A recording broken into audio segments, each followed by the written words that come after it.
سورہ یوسف کا بقیہ حصہ آج تلاوت ہوا اور پھر سورہ رعد آج تلاوت ہوئی ہے اور سورہ ابراہیم بھی۔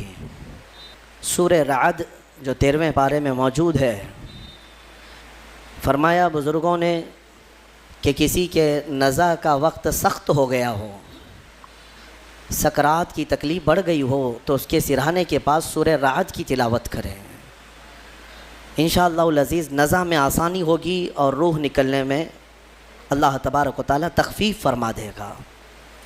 بہرحال سورہ یوسف کا جو بقیہ حصہ تھا، آپ نے کل سنا تھا سیدنا یعقوب علیہ السلام اپنے بیٹے یوسف علیہ السلام کی جدائی کے غم میں اتنا روئے کہ ان کی آنکھیں سفید ہو گئیں، یعنی آنکھوں کی بینائی چلی گئی۔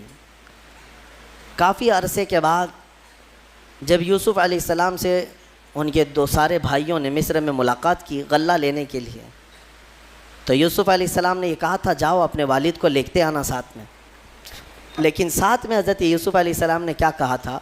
اذهبوا بقمیصی ھذا فالقوہ علی وجہ ابی، یہ میرا جبہ لیتے جانا اور میرے والد کے چہرے پر ڈال دینا۔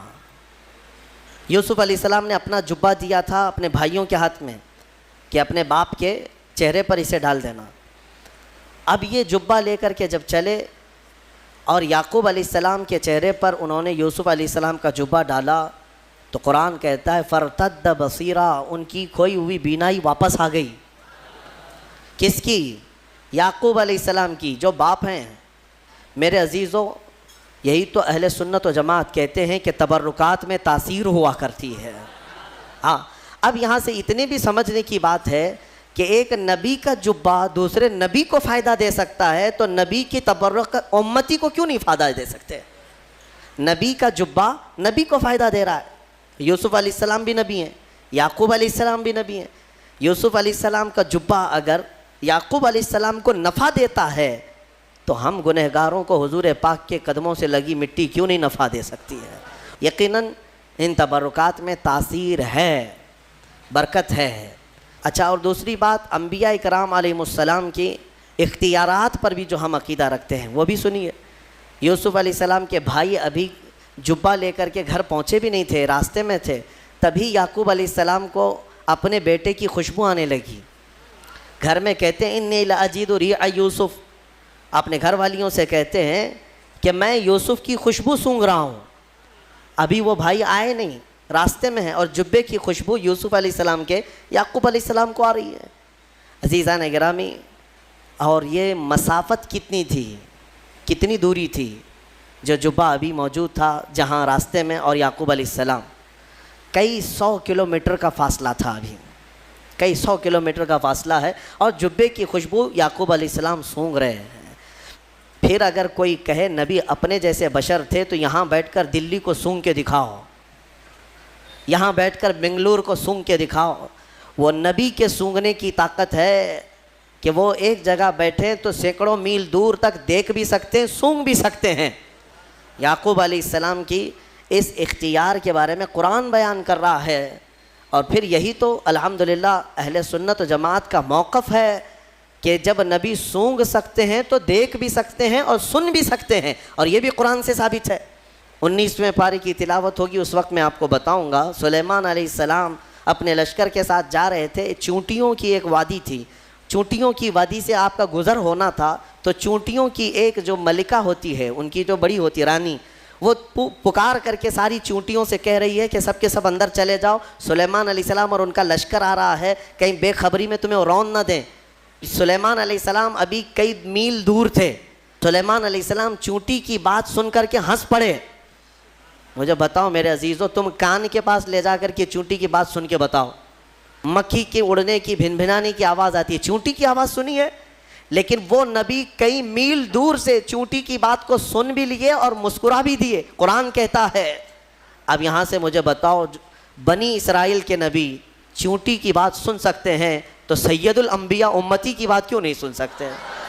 ہم یہاں سے پکاریں، وہ وہاں سے سنیں۔ مصطفیٰ کی سماعت پہ لاکھوں سلام، دور و نزدیک کے سننے والے وہ کان لالے کرامت پہ لاکھوں سلام۔ ہمارا موقف اہل سنت و جماعت کا یہ صرف بریلی سے نکلا نہیں ہے بلکہ قرآن سے اور حدیث رسول سے نکلا۔ بہرحال قرآن سورہ رعد کی ایک وہ آیت میں تمہارے سامنے تلاوت کرتا ہوں جس میں رب تبارک و تعالیٰ اپنے بندوں کو تنبیہاً فرماتا ہے۔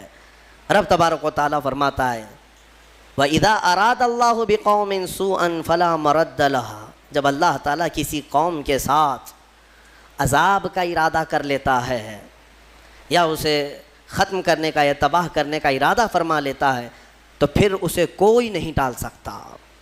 اور اسی سے پہلے یہ آیت کا ٹکڑا ہے، شاید آپ نے سنا ہوگا، آج ہم سب کو بیدار کرنے کے لیے یہ آیت کا اتنا ٹکڑا کافی ہے۔ میرا مولا فرماتا ہے ان اللہ لا یغیر ما بقوم حتی یغیروا ما بانفسہم، بے شک اللہ تعالیٰ اس وقت تک کسی قوم کی حالت کو نہیں بدلتا جب تک وہ قوم خود اپنی حالت نہیں بدلتی۔ تم یہاں بیٹھ کر کے خود سے کچھ نہ بدلو اور یہ کہو اللہ کی رحمت کب آئے گی، اللہ کی مدد کب آئے گی۔ قرآن پڑھو، اللہ فرما رہا ہے اللہ تمہاری حالت نہیں بدلے گا جب تمہیں خود فکر نہیں ہے اپنی حالت بدلنے کا۔ تم اپنے آپ کو بدلتے نہیں اور زمانہ بدلنے کا سوچتے ہو۔ اکثر سوشل میڈیا کے بڑے بڑے مناظر جو بیٹھے ہوئے ہیں، ہاں ان کو دیکھو واٹس ایپ پر، فیس بک پر جو بڑے بڑے ان کے کمنٹ ہوتے ہیں، وہ مولانا کہاں ہیں، یہ شیخ صاحب کہاں ہیں، فلاں کہاں ہیں، سب کو جھنجھوڑ رہے ہو تم۔ امت کے حالات خراب ہیں، دین کے حالات خراب ہیں، سارا ٹھیکہ ان علماء نے لے رکھا ہے، مشائخ نے ٹھیکہ لے رکھا ہے۔ قرآن تو تمہارے لیے اترا ہے، سب کے لیے اترا ہے۔ جب قرآن بار بار جھنجھوڑ کر کہہ رہا ہے کہ تم اپنے آپ کو بدل لو، خود کو بدلتے نہیں اور الزام اپنے بڑوں پر رکھتے ہو۔ یہی مکہ کے جاہل کیا کرتے تھے، یہی پہلی امتوں کے جو جاہل ہوتے تھے وہ یہی کرتے تھے، خود کو بدلنا نہیں ہوتا تو اپنے بڑوں کو کوستے رہتے تھے۔ ان کی وجہ سے ہم ایسے ہیں، وہ لوگ یہ نہیں کر رہے ہیں، مولانا لوگ کچھ بھی نہیں کر رہے ہیں، مشائخ کچھ بھی نہیں کر رہے ہیں۔ میرے عزیزو یہ بولنا اب ختم کر دیا جائے۔ کیا تمہارے لیے شریعت واضح موجود نہیں ہے؟ رسول پاک صلی اللہ تعالیٰ علیہ وسلم کی سیرت آج تک تم نے کبھی سنا نہیں ہے؟ سنے ہو لیکن اپنے اندر جھانک کر کے دیکھو اب تک عمل کتنا کیا، حضور کے راستے پر اب تک کتنا آئے، پھر بعد میں دوسروں تک انگلی اٹھانا۔ قرآن یہ کہتا ہے کہ اللہ تعالیٰ اس وقت تک تمہاری حالت نہیں بدلے گا جب تک تم خود اپنی حالت نہیں بدلتے۔ اس پر میں ایک واقعہ عرض کرتا ہوں۔ بغداد مقدس میں ایک بڑے بزرگ تھے محمد جام رضی اللہ تعالیٰ، بڑے پائے کے بزرگ ہیں، صاحب کرامت بزرگ گزرے ہیں۔ یہ وہ دور تھا جب ہلاکو بادشاہ پوری دنیا میں اپنی درندگی پھیلا چکا تھا، جہاں جاتا تھا قتل عام کرتا تھا، یکے بعد دیگرے وہ ملک فتح کر رہا تھا، لاشوں کے انبار لگا رہا تھا۔ ہلاکو نام سنا ہوگا آپ نے، بڑا ظالم بادشاہ۔ اور یہ جنگ کرتے کرتے جب اس کا ٹارگٹ بغداد ہو گیا، بغداد اس وقت مرکز اسلام کہلاتا تھا، علماء دین وہاں پر کثرت سے ہوا کرتے تھے، علم کی بڑی بڑی درسگاہیں وہاں پر موجود تھی، دانشور وہاں موجود تھے، صوفیہ موجود تھے۔ تو بغداد میں بڑی بڑی پرانی تاریخی کتابیں موجود تھیں۔ بغداد کو اس نے ٹارگٹ بنایا، ٹارگٹ بنا کر اپنی فوج لے کر وہ بغداد پر چڑھائی کرنے کے لیے نکلا تو بغداد سے کافی فاصلے پر پڑاؤ کیا، ابھی کافی دور تھا، اور اس نے اپنے 2 سپاہیوں کو بھیجا کہ بغداد کا معائنہ کر کے آؤ۔ تو اس کے سپاہی جب بغداد کے لیے نکلے تو لوگوں میں ہلچل مچ گئی، بہت سنسنی پھیل گئی کہ ہلاکو قریب آ چکا ہے اور بغداد کو تباہ کرنے والا ہے، کیونکہ سب تباہیاں انہوں نے دیکھ لی تھی۔ ہلاکو نے کیا کیا کون کون سے شہر برباد کیے، کتنوں کا قتل عام کیا، وہ سب کو پتہ تھا۔ تو بغداد کے اکثر لوگ دوڑے دوڑے حضرت محمد جام کے پاس آئے، کہا کہ آپ ہمارے رہبر ہیں، آپ ہمارے رہنما ہیں، اللہ والے ہیں، ہمیں بچا لیں، آپ دعا کریں۔ ہلاکو جیسا ظالم بغداد پر ٹوٹ پڑا ہے۔ وہ اس وقت بیٹھے ہوئے تھے، ان کے ہاتھ میں کھٹوری تھی، آپ نے وہ کھٹوری کو یوں پلٹ دیا اور کہا جاؤ اللہ حفاظت فرمائے۔ لوگ چلے گئے۔ اللہ والوں کو اللہ تعالیٰ نے یہ اختیار دیا، یہ تصرف دیا ہے اور ان کی اداؤں کو اللہ قبول بھی کرتا ہے۔ ہوا یہ کہ ہلاکو کے دونوں سپاہی پورے راستے پر چھان مارتے رہے، ان کو بغداد نظر ہی نہیں آیا، ان کو صرف میدان ہی میدان دکھتا تھا، کہیں بغداد دکھتا ہی نہیں تھا۔ وہ واپس لوٹے اور بادشاہ سے کہا کہ بغداد تو ہے ہی نہیں قریب، کہیں پر کوئی شہر ہی نہیں ہے، صرف اور صرف چٹیل میدان ہے۔ تو ہلاکو کو اتنا غصہ آیا ان کی بات پر کہ یہ جھوٹ بول رہے ہیں، دونوں کو اس نے قتل کر دیا۔ کہا جھوٹ بول رہے ہو تم، بغداد کے بالکل ہم قریب آئے ہوئے۔ دوسرے دن بغداد کو اپنے خاص 2 وزیروں کو بھیجا، کہا جاؤ تم دیکھ کر کے آؤ۔ وہ جب آئے، دوسرا دن تھا، تو پھر لوگوں کو خبر چلی کہ آج ہلاکو کے 2 جاسوس اس کے اور ان سے سفارش کرنے لگے کہ حضور آج وہ اپنے مخصوص جاسوسوں کو بھیج رہا ہے اور وہ بغداد کے قریب آئے ہیں، ہماری بیویاں بیوہ ہو جائیں گی، بچے یتیم ہو جائیں گے، بچا لیں، اللہ کا واسطہ دیتے ہیں۔ حضرت محمد جام نے آج پھر کھٹوری اٹھائی، پلٹ دیا، کہا جاؤ اللہ حفاظت فرمائے۔ چلے گئے، وہ دو وزیر بھی گھوم پھر کر کے گئے، انہیں بھی بغداد نظر نہیں آیا، صرف چٹیل میدان۔ اللہ والے اپنے کوزے سے جسے چاہے چھپا لیں۔ واپس وہ شام کو لوٹے، ہلاکو کے پاس کہے سچ کہہ رہے تھے وہ دونوں سپاہی، ہمیں بھی بغداد نظر نہیں آیا، ہم غلط راستے پر تو نہیں آئے۔ بادشاہ کو اب غصہ بھی تھا اور تجسس بھی بڑھ گیا کہ ایسا کیسے ہو سکتا ہے۔ اس نے کہا اب معائنے کی ضرورت نہیں، مجھے یہاں سے بغداد کی روشنی نظر آ رہی ہے اور تم کو قریب سے بغداد کیوں نہیں نظر آیا؟ تو پھر تیسرے دن اس نے فوج کی تیاری کر لی کہ نہیں اب معائنے کی ضرورت نہیں، ساری فوج ہی چل پڑے، میرے ساتھ ساتھ چلو اور حملہ ایک ساتھ کیا جائے گا بغداد پر۔ تیسرے دن صفیں لگ گئیں، ہلاکو اس کی سپہ سالاری کر رہا، سربراہی کر رہا تھا، اور جب بغداد کی طرف وہ طبل بجاتے ہوئے، نقارے بجاتے ہوئے نکلے، اب پھر بغداد والوں میں سراسیمگی پھیل گئی۔ اب یہاں پر دوڑ بھاگ، سارے ادھر ادھر کھلبلی مچ گئی۔ پھر دوڑے دوڑے حضرت محمد جام کے پاس آئے، مومنین کا ایک بڑا مجمع آیا، سب رونے لگے، کہا کہ حضور بچا لیں بغداد کو، یہاں امانتیں ہیں بزرگوں کی، یہاں مسلمانوں کا مرکز ہے، بچا لیں۔ حضرت محمد جام تیسرے دن ان کے ہاتھ میں کھٹوری تھی، وہ پلٹ رہے تھے، غیب سے ندا آئی کہ اے میرے بندے اب رک جاؤ، اب رک جاؤ، کب تک تم انہیں اس طرح سے بچاتے رہو گے؟ انہوں نے اب تک اپنی حالت نہیں بدلی، ان کو اپنی حالت پر چھوڑ دو۔ حضرت محمد جام کو حکم ہوا، غیب سے ندا آئی، انہوں نے وہ کھٹوری چھوڑ دی، نہیں پلٹا۔ پھر اس کے بعد ہوا یہ کہ ہلاکو بغداد میں داخل ہو ہی گیا اپنی فوج کو لے کر، اور ایسی تباہی مچائی، ایسی تباہی، اللہ کی پناہ، 1 مہینے تک بغداد میں صرف چیخ ہی چیخ تھی، آوازیں ہی آوازیں تھیں، جس طرف سے گزرتے لاشوں کا انبار تھا، گھر بار جلائے جا چکے تھے، اسلامی ذخیرہ جو لائبریریاں تھیں وہ جلا کر راکھ کر دی گئیں، دریائے دجلہ کا پانی پورا خون سے لال ہو گیا تھا، اور گھوڑے دوڑتے تھے بغداد کی گلیوں میں تو مسلمانوں کے خون سے گھوڑوں کے ٹاپ بھیگ جاتے تھے۔ اتنا قتل عام کیا، مسجدیں تخت و طاقت و تاراج ہو گئیں، وہاں کی بلند و بالا پرشکو عمارتیں تباہ و برباد کر دی گئیں، علماء کو قیدی بنایا گیا، نہ جانے کتنی تباہی ہوئی، اس کا بیان کرنا بیان سے باہر ہے۔ میرے عزیزو، یہ تباہی تاریخ کی داستان بن گئی، آج بھی تاریخ اٹھاؤ گے تو ہلاکو کے بغداد کی تباہی کی داستانیں تمہیں بہت جلی حرفوں میں نظر آئیں گی، لیکن کہنا یہ چاہتا ہوں کہ اس تاریخ میں چھپا ہوا یہ واقعہ ہمیں جھنجھوڑتا ہے۔ اللہ والے بھی، اولیاء کرام بھی اس وقت تک بچاتے رہتے ہیں جب تک تمہارے سدھرنے کی امید ہو، پھر ایک وقت ایسا آتا ہے کہ مولا تعالیٰ خود منع کر دیتا ہے کہ اے میرے محبوب بندو، ان کی حفاظت بھی مت کرو، ان کو اپنے حال پر چھوڑ دو۔ اے غیور مسلمانوں، میں تمہیں بیدار کرتا ہوں۔ اسی لیے زمانے ماضی کے کچھ شاعروں نے یہ کہا تھا، جگہ جگہ کے تھک چکے ہیں تمہیں یہ ہنگامے، اٹھو نشاط لذت خواب گراں بدل ڈالو۔ ہاں، غلط روی سے منازل کا بعد بڑھتا ہے، مسافروں رویش کارواں بدل ڈالو، اٹھو وگرنہ حشر نہ ہوگا پھر کبھی، دوڑو کہ زمانہ چال اپنی چل گیا۔ آج تمہیں پتہ ہے تمہاری تباہی کے منصوبے، اس کے تانے بانے پورے بنے جا چکے ہیں، تمہارے خاتمے کی منصوبے مکمل کیے جا چکے ہیں، اور تم آپس میں یہاں گتھم گتھا ہو۔ تم یہاں پر اب تک اپنے تاش کے پتے چھوڑنے کو تیار نہیں، تمہارے شراب کی دکانیں بند نہیں ہو پاتی، تمہارے نشے کی عادتیں ختم نہیں ہو پاتی۔ کہاں گیا وہ غیور نوجوان؟ جب میرے آقا صلی اللہ تعالیٰ علیہ وسلم تنہا آواز دیتے تھے تو سہاگ رات چھوڑ کر کے حنظلہ جیسا جوان بھی میدان میں آتا تھا، اپنی آج کی دلہن کو چھوڑ کر نکل آتا تھا۔ کہاں گیا وہ ہمارا نوجوان؟ بوڑھے بھی اپنے وقت میں، تمہیں پتہ ہے بدر کی رات کو دوسرے دن جانا ہے، مدینے کے ایک گھر میں باپ اور بیٹے میں جھگڑا ہو رہا ہے۔ کس بات پر؟ بیٹا کہتا ہے میں رسول پاک کے ساتھ جاؤں گا، باپ کہتا ہے نہیں میں جاؤں گا۔ دونوں میں جھگڑا ہو رہا ہے اور دونوں نے حضور پاک صلی اللہ تعالیٰ علیہ وسلم کے پاس شکایت کی کہ آقا آپ فیصلہ فرما دیں کون جائے گا. بیٹا کہتا ہے یہ باپ میرے بوڑھے ہو چکے ہیں، انہیں گھر سنبھالنے دیں. بوڑھے کہتے ہیں نہیں میرا حق زیادہ ہے، میں عمر والا ہوں، اس کا تجربہ کم ہے، میں آپ کے ساتھ جاؤں گا. یہ کھیلنے کے لیے مقابلہ نہیں ہو رہا ہے، جان دینے کے لیے مقابلہ ہو رہا ہے. قرآن دازی کر لو، نام نکالو. قرآن دازی کی گئی تو بیٹے کا نام نکلا. باپ نے کہا میں یہ قرآن نہیں مانوں گا، اور ایک بار قرآن کرو. دوبارہ قرآن دازی کی گئی، پھر جوان بیٹے کا نام نکلا.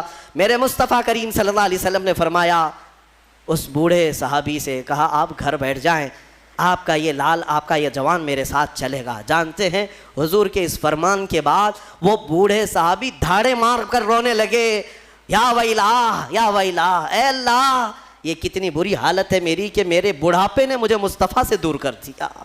وہ جذبہ کہاں چلا گیا ہمارا، وہ جوش کہاں چلا گیا، وہ ولولہ کہاں گیا. تم بدلتے نہیں اور پوری دنیا میں بیٹھ کر تسبیح کے دانے گھما کر اور تم کہتے ہو اللہ کی رحمت آ جائے، اللہ کی مدد آ جائے. یاد رکھو یہ سنت کے خلاف ہے، سنت کے خلاف ہے. میں خود اپنے آپ پر کبھی کبھار کوستا ہوں کہ ہاں ٹھیک ہے اللہ تعالیٰ نے ایک ممبر دیا یا آواز دی تو میں جو بول سکتا ہوں بول رہا ہوں. مجھے اتنی امید ضرور ہے کہ ہماری زبان سے آواز نکلے گی، مولا کسی کے بھی دل کو بیدار ضرور کرے گا. بیدار تو ہوں گے، لیکن ساتھ میں مجھے اس بات کا افسوس ہوتا ہے کہ آج ہمارے حالات ایسے ہیں کہ کمرے میں بیٹھ کر ڈسکس کر رہے ہیں، واٹس ایپ پر بیٹھ کر چیٹنگ کر رہے ہیں، ایک جگہ کی دوسرے جگہ کی ویڈیو وائرل کرتے ہیں کہ دیکھو فلاں جگہ ایسی آتنک مچائی جا رہی ہے، ایسے کیا جا رہا ہے. یہ سارا کا سارا انتظام تو تم واٹس ایپ پہ کر رہے ہو، تمہاری ساری تیاری تو صرف فیس بک پہ ہے. باقی باہر نکلو تو دیکھو نہ چہرے سے تمہیں غلام مصطفیٰ کوئی کہنے کو تیار ہے، نہ تمہارے لباس سے کوئی تمہیں غلام مصطفیٰ کہنے کو تیار ہے، نہ تمہاری زبان سے، نہ تمہارے اخلاق سے، نہ تمہارے معاملات سے. غلام مصطفیٰ وہ ہوتا تھا کہ وہ راستے پر چلے تو اس کا رعب ایسا طاری ہوتا ہے کہ اچھے اچھوں کی آنکھیں نیچے گر جائیں، آنکھیں نیچے ہو جائیں. نبی اکرم صلی اللہ تعالیٰ علیہ وسلم کی غلامی کو تم ہلکا سمجھتے ہو؟ قرآن سچ کہہ رہا ہے ان اللہ لا یغیر ما بقوم حتی یغیروا ما بانفسہم. بے شک اللہ تعالیٰ اس وقت تک کسی قوم کی حالت نہیں بدلتا جب تک اس قوم کو خود اپنی حالت بدلنے کی فکر نہ ہو. بہت تیزی سے دن بدلے ہیں میرے عزیزو، ہماری آنکھوں کے سامنے بدلے ہیں. میں یہ نہیں کہہ رہا بدل رہے ہیں، بدل چکے ہیں. آج سے صرف 10 سال پہلے جاؤ، آج سے صرف 5 سال پیچھے بھی جاؤ، جو حالات تھے وہ آج بہت تیزی سے بدل چکے ہیں. اور پھر اگلے جو آئیں گے اتنے عرصہ بھی تمہیں مہلت نہیں دی جائے گی. دشمن گھات لگا کر اپنی کمین گاہوں سے تمہاری طاق میں ہے. اسی لیے میں نے کل بھی ایک جملہ کہا تھا کہ نشیمن سے دھواں اٹھتا ہے اور تم کہتے ہو ساون ہے.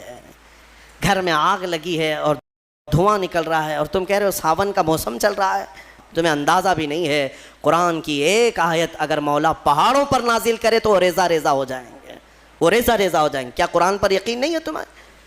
اللہ نے فرمایا لو انزلنا هذا القرآن على جبل لرأيته خاشعا متصدعا من خشیۃ اللہ. اگر ہم یہ پہاڑوں پر نازل کرتے تو تم دیکھتے کہ اللہ کی خشیت سے یہ ریزہ ریزہ ہو جاتے. آج تمہارے ہاتھوں میں اگر قرآن آ جائے اور تمہارے سینے میں بس جائے پھر دیکھنا قرآن کی اس طاقت کو لے کر جس راہ سے گزرو گے دشمن ریزہ ریزہ ضرور ہوں گے. آج تمہارے پاس جو طاقت ہے، قوت ہے، وہ قرآن ہے اور عشق مصطفیٰ ہے. اور عشق مصطفیٰ نعروں سے نہیں. ہاں آپ یہی کہیں گے کہ ہم تو عاشقان مصطفیٰ ہیں، ہم میلاد بھی مناتے ہیں، نعتیں بھی پڑھتے ہیں، نعرے بھی لگاتے ہیں سب. اگر نعرے لگانا اور نعت مصطفیٰ پڑھنا ہی عشق مصطفیٰ کی علامت ہوتی تو نہ بدر ہوتی، نہ احد ہوتا، نہ خندق ہوتی، نہ حنین، کچھ نہیں ہوتا. سب صحابہ بیٹھ کر مسجد نبوی میں ہی نعرے لگاتے، سب دشمن فنا ہو جاتے. ایسا نہیں ہے. پہلے میدان میں اپنے عمل کے ساتھ اترو، اپنے عمل کے ساتھ اترو.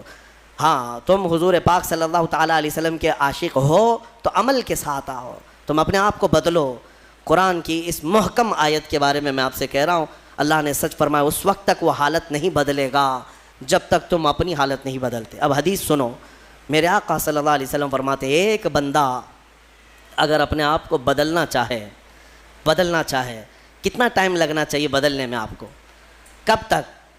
کچھ تو لمٹ ہوگی. آپ بدلنا چاہیں، حضور فرماتے ہیں اگر کوئی بدلنا چاہے اور نکل پڑے مولا کے راستے پر، حضور فرماتے ہیں کہ اگر وہ ایک بالشت آگے بڑھے گا تو رب تبارک و تعالیٰ کی رحمت ایک ہاتھ آگے بڑھ جائے گی. اگر وہ چل کر کے آئے گا تو مولا کی رحمت دوڑ کر اسے لے گی. ہاں تمہارے صرف اٹھنے کی دیر ہے. تم نے بنی اسرائیل کے اس شخص کے بارے میں سنا نہیں؟ حدیث پاک میں، صحیح حدیث پاک جس نے 100 لوگوں کا قتل کیا تھا اور توبہ کے ارادے سے وہ نکلا، اسے ایک عالم دین نے بتایا کہ جاؤ بیت المقدس کی طرف، اللہ کے گھر کی طرف، بیچ راستے تم جاؤ وہاں توبہ کرو، اللہ توبہ کرنے کی مہلت بھی نہیں آئی، ابھی اس جگہ پہنچا بھی نہیں تھا، یہ صرف اور صرف نکلا ہے اپنے آپ کو بدلنے کے لیے، اور بیچ میں موت بھی آ گئی۔ اور حدیث پاک میں عذاب کے اور رحمت کے دونوں فرشتے آئے، عذاب کے فرشتے جہنم میں لے جانے کے لیے، رحمت کے فرشتے جنت میں لے جانے کے لیے۔ کیوں؟ دونوں یہ کہہ رہے تھے، عذاب والے کہ یہ 100 قتل کر چکا ہے، گنہگار ہے، رحمت والے کہتے نہیں توبہ کی نیت سے نکلا تھا، صاف ہو رہا تھا۔ جبرائیل امین کو حکم بنا کر اللہ نے اتارا کہ دیکھو ان دونوں کے درمیان فیصلہ کرو۔ کیسے فیصلہ؟ اس کے گھر سے بیت المقدس تک کی زمین ناپو، یہ جہاں گرا ہے دیکھو، اگر بیت المقدس سے قریب ہے تو جنت والے لے جائیں، اگر دور گرا ہے تو دوزخ والے لے جائیں۔ ناپا گیا تو برابر بیچوں بیچ وہ انتقال کر کے گرا ہے، بیچوں بیچ، ادھر بھی برابر ہے ادھر بھی برابر ہے۔ اب کیا فیصلہ کیا جائے؟ دونوں جگہ کی مسافت سیم ہے۔ رب تبارک و تعالیٰ نے فرمایا جبرائیل امین سے، جبرائیل دیکھو منہ کس طرف کیا ہوا ہے۔ دیکھا گیا کہ وہ بیت المقدس کی طرف، اور ایک حدیث میں اللہ والوں کی بستی کی طرف منہ کیا ہوا تھا جب مرا ہوا تھا۔ رب تعالیٰ نے فرمایا رحمت والوں کو دے دو، رحمت والوں کے حوالے کر دو، اسے جنت لے جائیں۔ بدلنا چاہو تو مولا تعالیٰ اتنا تیز تمہیں بدل دیتا ہے، اور نہیں بدلنا چاہو تو تمہیں اسی طرح چھوڑ دیتا ہے۔ صرف اور صرف اگر کسی کو ایسا لگتا ہے کہ تقریریں سننا یہ ایک انٹرٹینمنٹ ہے تو میں کہتا ہوں یہ سننا بھی چھوڑ دو۔ اگر علماء کی تقریریں یا ہمارے بیانات سنتے ہو تو تمہاری زندگی میں انقلاب آنا چاہیے، تبدیلی کا مزاج پیدا ہونا چاہیے کہ کل تک میری نمازیں قضا ہوتی تھی، آج میں نماز کی پابندی کر لوں، اسی لیے کہ مجھے کل قیامت کے دن حساب دینا ہے۔ اور اس کے علاوہ آج کے حالات کیا جھنجھوڑتے نہیں ہیں تمہیں؟ آج کے حالات نہیں جھنجھوڑ رہے تمہیں؟ ظالم سر پر آپ ننگا ناچنے کے لیے تیار کھڑے ہیں۔ وہ دن تمہارے سامنے آئیں گے، تم دیکھو گے کہ بچوں کے خون سے یہ ہولی کھیلیں گے۔ ہاں یہ دن آئیں گے، قریب ہے۔ ہر جگہ پر فتنہ و فساد، ہر جگہ پر خون ریزی، ہر جگہ پر قتل و غارت۔ حضرت نعمت اللہ شاہ کرمانی 800 سال پہلے کے ایک بزرگ ہیں، ان کی پریڈیکیشن بہت مشہور ہے۔ انہوں نے جو پیشن گوئیاں 800 سال پہلے کی تھیں وہ سب کی سب آج ثابت ہوتی نظر آ رہی ہیں۔ انہوں نے ہندوستان کے پورے حالات کے بارے میں پیشن گوئیاں کی ہیں، ان کی پوری کتاب موجود ہے فارسی میں۔ انہوں نے اپنے زمانے کے بعد ہونے والے حالات میں سب بتایا، کون سا بادشاہ آئے گا، کتنے سال حکومت کرے گا، کیا کیا ہوگا، اور آج کے حالات تک انہوں نے بیان کیے۔ اس میں انہوں نے ایک بات یہ بھی بیان کی ہے، میں یہ نہیں کہتا کہ ہم جو ہے آنکھ بند کر کے ہر چیز پر یقین کریں گے، مستقبل جو بھی ہے وہ اللہ کے دست قدرت میں ہے، اللہ ہی بہتر جانتا ہے، لیکن بزرگوں نے علم لدنی سے، اللہ تعالیٰ کا جو خاص علم انہیں ملا ہو اس سے کبھی کبھار کچھ باتیں بیان کرتے ہیں۔ انہوں نے یہ بیان کیا کہ ایک وقت آئے گا ہند پر، جب دریائے اٹک کا ایک نام لیا انہوں نے، یا پھر تبت کے پاس، کہ ایک دریا ہے یا ایک میدان ہے، وہ 3 بار پورے خون سے بھر جائے گا، اتنا قتل عام کر دیا جائے گا۔ سوچ کر کے کبھی ہمارے رونگٹے کھڑے ہو جاتے ہیں۔ عزیزان گرامی وقار، جب بارش بہت تیز آتی ہے تو پھر لوگ چھت کے نیچے چلے آتے ہیں یا چھاتا نکال لیتے ہیں، اور تم کون سی زندگی گزار رہے ہو؟ فتنوں کی بارش اور ظلم کی بارش اتنی تیز ہو چکی کہ تم مصطفیٰ کریم کی چھت کے نیچے بھی آنا نہیں چاہتے، اور نہ ہی اخلاق مصطفیٰ کی چھتری لینا چاہتے ہو۔ کون سی زندگی میں ہو؟ بدلو اپنے آپ کو، میرے رب تبارک و تعالیٰ کا فرمان حق ہے۔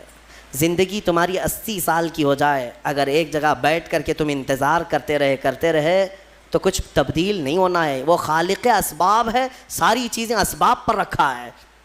مولا اگر چاہے تو ڈائریکٹ آسمان سے تمہارے منہ میں روٹی ڈال دے، لیکن اس کی مرضی ایسی نہیں۔ اس کی منشا یہ ہے کہ پہلے بیج بو، پھر فصل آئے، پھر اس کے بعد کٹائی ہو، پھر اس کے بعد پسائی ہو، پھر آٹے کی گندھائی ہو، پھر اس کے بعد روٹی بنے، پھر توے پر جائے، پھر پک کر تمہارے منہ میں آئے۔ اتنی منزلوں سے گزار کر کے تمہارے منہ تک لاتا ہے، لیکن کیا وہ ان منزلوں کا محتاج ہے؟ وہ ڈائریکٹ تمہیں رزق کھلا سکتا ہے، لیکن اس نے پوری کائنات کو اسباب پر رکھا ہے۔ اس لیے میں تمہیں سمجھا رہا ہوں کہ صرف اور صرف تم اس یقین پر نہیں رہنا کہ ہم ان کا دامن پکڑیں ان کا دامن پکڑیں سب ہو جائے گا. دامن پکڑے رہو لیکن حرکت بھی کرتے رہو. ہاں بغیر حرکت کیے مثال کے طور پر اپنے ہاتھ پہ سمندر میں آپ اس کو بھی لے جاؤ گے چاہے اچھے سے اچھے, اس کے لیے کیا ہو جاؤ گے. میرے عزیزو آپ اپنے ہاتھ پیر تو چلاؤ, عمل کے میدان میں آپ خود تو آؤ. اب یہ آیات کریمہ کے بعد جو آخری میں ہم نے آیت تلاوت کی ہے وہ یہ تھی. اللہ تعالیٰ فرماتا ہے, یہ ہمارے حوصلے کے لیے بھی ہے. اللہ تعالیٰ فرماتا ہے وَلَا تَحْسَبَنَّ اللَّهَ غَافِلًا عَمَّا يَعْمَلُ الظَّالِمُونَ. لوگوں ہرگز یہ گمان مت کرنا کہ اللہ ظالموں کے کاموں سے بے خبر ہے. ظالموں کے کسی کام سے اللہ بے خبر نہیں. وہ جو کچھ بھی کر رہے ہیں مولا سب دیکھ رہا ہے اور انجام بہت قریب ہے. انما یؤخرہم لیوم, اللہ انہیں ڈھیل دیا ہوا ہے. قرآن میں رب تعالیٰ فرماتا ہے انہیں ڈھیل دیتا ہے اس دن کے لیے جب سب کی آنکھیں دیکھیں گی کہ یہ کس پلٹی کھائیں گے, کیسی پلٹی کھائیں گے. اب میں یہاں پر بھی یہی کہوں گا کہ ظالم جس قدر بھی ظلم کر لیں, ایک وقت آئے گا جب میرے مولا کی پکڑ ہوگی. چنگیز نہیں بچا, ہلاکو نہیں بچا, فرعون, قارون, شداد, حامان, ابو جہل, ابو لہب, یہ سب اپنے ظلم کی داستان لکھ کر کے چلے گئے. ان کے نشانات نہیں رہے تو فی زمانہ ہمارے زمانے کا بھی کوئی ظالم زندہ نہیں رہے گا. رب تبارک و تعالیٰ کی پکڑ آئے گی کہ ایک بڑے بزرگ نے لکھا ہے, وہ بہت اچھی لگی مجھے بات. فرمایا کہ اگر اللہ تبارک و تعالیٰ کسی قوم سے ناراض ہو, اللہ کسی قوم سے ناراض ہو تو سزا کے طور پر انہیں حاکم ظالم دے دیتا ہے. اکثر یہ دیکھا گیا ہے کہ قوم کی سزا ظالم حاکم ہی بن جاتا ہے. رب تعالیٰ کی طرف سے ایسے یہ انجام ہوتے ہیں. میرے عزیزو پھر جب اجتماعی توبہ کرو گے, اپنے آپ کو بدلو گے, تو مولا بھی یہ کائنات کے سارے اس نظام کو بدل دے گا. اور ایک آیت یہ بھی میں سنا دوں. اللہ فرماتا ہے اگر تم نہیں چینج ہونا چاہتے, طے کر کے رکھے ہو کہ جیسے ہم ویسے ہی رہیں گے, بولنے دو مولانا لوگوں کو, ہم جیسے ویسے ہی رہیں. ان یشاء یذھبکم, اللہ فرماتا ہے اگر تم یہ نہیں چاہتے بدلو, اگر اللہ چاہے تو تم سب کو ختم کر دے گا. وَيَسْتَخْلِفْ مِن بَعْدِكُم مَّا يَشَاءُ, تمہارے بعد پھر جسے وہ پسند کرے گا اس کو اپنی زمین پہ لائے گا, پھر کسی اور قوم کو وہ بسائے گا. ہم سے پہلے بھی قومیں آباد رہی ہیں. تم سے نظام کائنات نہیں ہے, تم سے دنیا نہیں چل رہی ہے, تمہاری وجہ سے سورج اور چاند کا نظام نہیں ہے. تمہیں تو اللہ تبارک و تعالیٰ نے اس کائنات میں ٹھہرنے کا موقع دیا ہے. اگر تم یہ سمجھ رہے ہو کہ میرے ہی سے سب چل رہا ہے تو خام خیالی ہے. ہاں بدلنے کی اپنے آپ کو فکر آج ہی سے طے کر لو. رمضان ہے, بہترین موقع ہے. اللہ رب العزت کو گواہ بناؤ, میرے مصطفیٰ کو حاضر و ناظر مان کر ان کے دربار میں یہ کہہ دو ایک بار میرے آقا کو شاہد مانتے ہو, میرے آقا کو حاضر مانتے ہو, میرے آقا کو ناظر مانتے ہو, تو پھر ان کے سامنے ہاتھ جوڑ کر کے یوں کہو میں مجرم ہوں آقا مجھے ساتھ لے لو, میں مجرم ہوں آقا مجھے ساتھ لے لو. کہ رستے میں ہیں جا بجا تھانے والے, چمک تجھ سے پاتے ہیں سب پانے والے, میرا دل بھی چمکا دے چمکانے والے.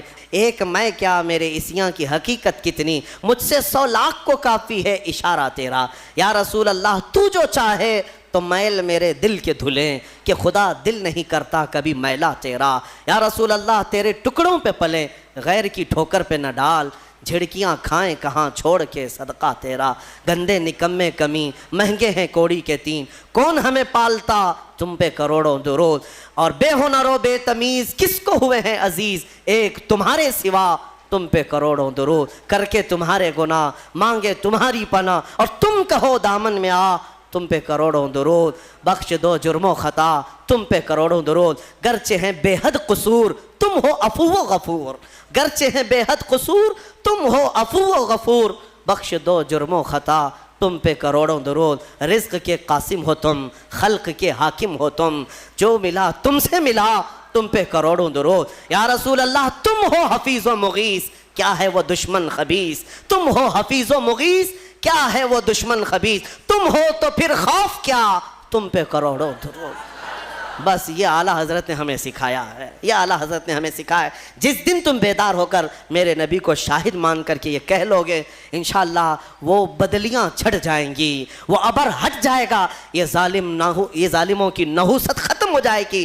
دیکھنا تم اپنی آنکھوں سے ان کیڑوں کو مرتے ہوئے دیکھو گے، تم اپنی آنکھوں سے ان دجالوں کو تباہ ہوتے ہوئے بھی دیکھو گے۔ انشاءاللہ ایک دن میری یہ قوم بدل جائے گی۔ اقبال نے بھی کہا تھا کہ کفر دم توڑ دے گا ٹوٹی ہوئی شمشیر کے ساتھ۔ بس ایک بار تم نکل آؤ نعرہ تکبیر کے ساتھ، وہ نعرہ نہیں جو صرف اور صرف تم اپنے لیے لگاتے ہو یا پھر انٹرٹینمنٹ کرتے ہو، بلکہ وہ نعرہ جو کبھی ابو عبیدہ بن جراح سے نکلا تھا، کبھی خالد بن ولید کی زبان سے نکلا تھا، کبھی حمزہ بن عبد المطلب سے نکلا تھا۔ ان کی زبانوں سے جو نعرہ نکلتا تھا وہ روح سے نکلتا تھا اور ان کا یقین کامل ہوا کرتا تھا، چاہے دنیا کی ساری طاقتیں سامنے ہو، مولا میرے ساتھ ہے۔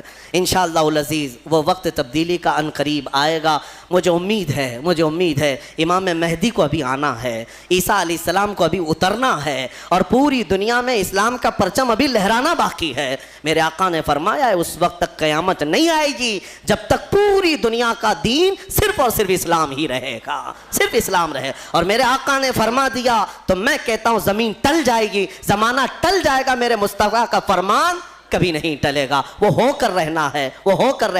تمہیں پتا ہے ابرہہ کو کتنا گھمنڈ تھا، کئی ہاتھیاں لے کر کے وہ خانہ کعبہ کو ڈھانے کے لیے آیا تھا، مکہ والوں کی طاقت نہیں تھی مقابلہ کرنے کی۔ مولا کریم نے چھوٹی چھوٹی چڑیوں سے ایسا تباہ کیا کہ قرآن کہتا ہے کعصف مأکول، وہ بادشاہ ابرہہ اور اس کی فوج ایسے دکھتے تھے جیسے کسی نے مرغی چھیل کر کے کھا کر کے چھوڑا ہوا ہو، جیسے کوئی مرغی کھا کر گوشت کھا کر کے ہڈیاں چھوڑ دیتا ہے۔ پوری فوج کی درگت ایسی بنی ہوئی تھی، ہلاک و برباد ہو کر کھائے ہوئے مرغیوں کی طرح نظر آتے تھے۔ وہ دن آئے گا جب یہ سارے کیڑے مکوڑوں کی بھی اللہ وہی حالت بنائے گا۔ شرط یہی ہے کہ تم مصطفیٰ کریم کی غلامی میں آ جاؤ۔ ایک بار تم اپنے آپ کو بدل لو اور تمہاری آنکھوں سے بھی نظر آنے لگ جائے، تمہارے چہرے سے بھی نظر آنے لگ جائے، تمہارے لباس سے بھی، تمہارے اخلاق سے بھی نظر آنے لگ جائے کہ یہ رہتا یہاں پر ہے لیکن بدن میں خوشبو مدینے کی آیا کرتی ہے، کہ تمہیں دیکھ کر کے سامنے والے کو ایسا محسوس ہونے لگے اب تو میرے آقا کو مجھے دیکھنا ہے۔ یہ غلام اس قدر خوبصورت ہے تو اس کا آقا کتنا خوبصورت ہوگا۔ یہ کیفیت جب پیدا ہو جائے گی انشاءاللہ فتح تمہارے مقدر میں ہے۔ اے رب ذوالجلال، ہم تیرے دربار میں سچے دل سے توبہ کرتے ہیں، اس رمضان کی برکت سے ہم سب کی توبہ کو قبول فرما۔ دیکھ مولا ہم سب تیری طرف بڑھنے کے لیے نکل پڑے، اپنے گھروں سے تیرے گھر تک آ چکے۔ مولا اب تو اپنے گھر سے ہمیں واپس نہ لوٹا، اسی گھر کا بنا دے اور تیرا اپنا محبوب بندہ ہمیں بنا دے۔ اے مولا ہمیں قوت حیدری عطا فرما، بازوئے خالد عطا فرما، اے رب ذوالجلال شجاعت صلاح الدین عطا فرما، تاکہ تیرے حبیب پاک کی امت پر آئے ہوئے ان مصائب کا ہم ڈٹ کر کے مقابلہ کر سکیں۔ اے کریم خدا ہماری ایمان میں قوت اور شجاعت عطا فرما، ہم سب کو ثابت قدمی عطا فرما۔ مولا ہماری قوم کے بچوں کو، جوانوں کو، بوڑھوں کو، ہمارے علماء کو، مشائخ کو بزدلی سے نجات عطا فرما دے، بزدلی سے آزاد فرما دے۔ مولا جب تک جئیں سر اٹھا کر تیرے حبیب کی غلامی میں جئیں، اور جب موت کا وقت آئے تو مولا تیرے نعروں کے ساتھ ہمارا لاشا اٹھایا جائے۔ اللہ کریم کہنے سننے سے زیادہ عمل کی توفیق عطا فرمائے۔ وآخر دعوانا